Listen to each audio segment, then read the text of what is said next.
Ayan, nakabili ako sa Donkey ngayon. Nag-sale siya ngayon. Dati siyang 1.8 tapos nabili ko lang siya ng 500. Bleach daw yan kasi nagkulay ako tapos wala naman, hindi nagkulay ang aking buhok. Kaya siguro dapat bleach yung una tapos saka mo na lang siya kulay na iba. 'Di ba? Nakaswerte ako. 500 lang. Tapos, ito yung ipapatong ko. Ito talaga yung gusto kong kulay. Para ma-reach ko yung gusto kong kulay, kailangan siguro mag-bleach muna ng ganyan. Tingnan nga natin kung ano. Baka naman mag-dry. Sana worth yung ano ko.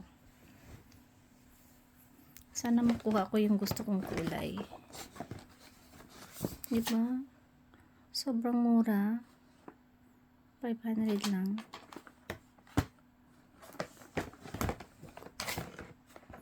Ayan, see you.